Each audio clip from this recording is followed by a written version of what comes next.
Today, we're diving deep into the terrifying and honestly way too plausible world of Stephen King's The Running Man, a book he actually wrote under the name Richard Bachman.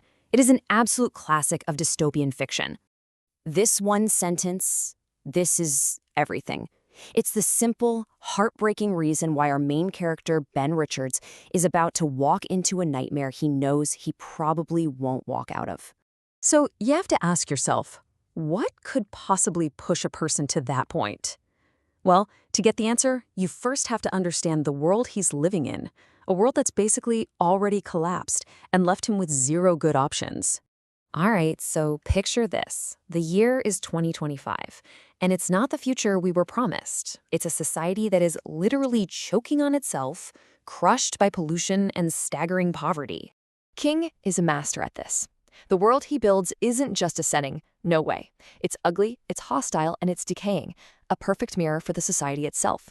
You get the sense that the environment is actively trying to kill you. I mean, think about that. The very air you breathe is poison. It's not just a description, it's a constant physical reminder for these characters that the whole system has failed. Every breath is just another dose of hopelessness.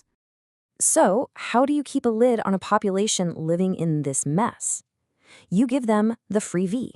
It's the old bread and circuses trick, just supercharged for the 21st century. It's a non-stop, mandatory IV drip of violence and propaganda, pumped into every single home to keep people distracted and docile. And this is where it all becomes terrifyingly real for Ben Richards. His little girl, Kathy, she's only 18 months old, is incredibly sick, and he's out of work. He can't afford a doctor. Suddenly, those disgusting games shows on the freebie, they go from being something he hates to his family's one single desperate shot. So he makes an impossible choice. He says goodbye to his family and starts walking towards the one place in this broken world that actually has money, the giant, intimidating network games building. He's going to try and get on a show. And just the walk to get there is like traveling to another planet. King draws this incredibly stark line between the part of town where Richards lives, all slums and decay and chaos, and the uptown area, which is all shiny skyscrapers and cops on every corner.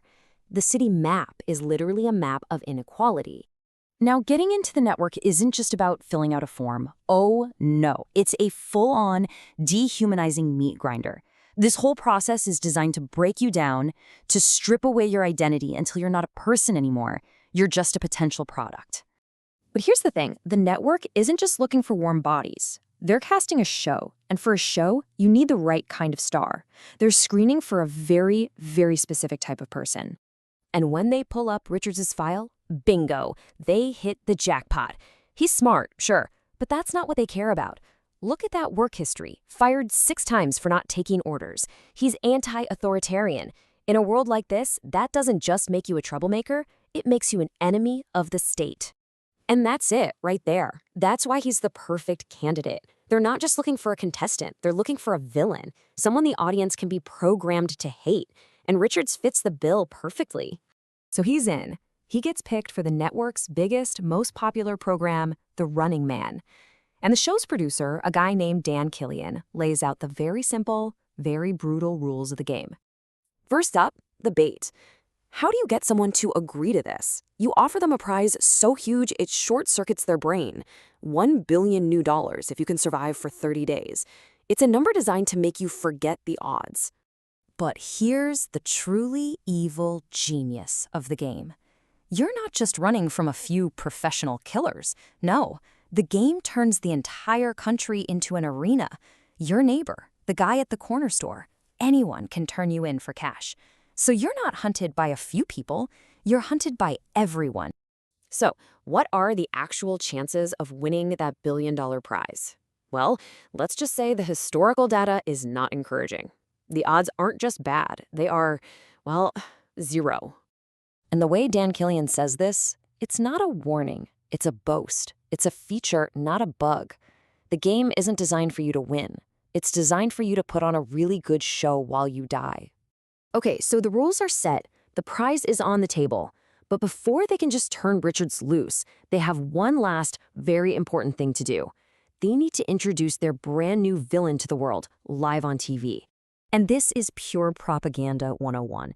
They can't have the audience sympathizing with a desperate father. No, they need a monster, so they create one, using faked photos to make him and his wife look like twisted, horrible people. The show's host then gets the studio audience whipped into a total frenzy, screaming for blood. And just like that, Ben Richards is officially public enemy number 1.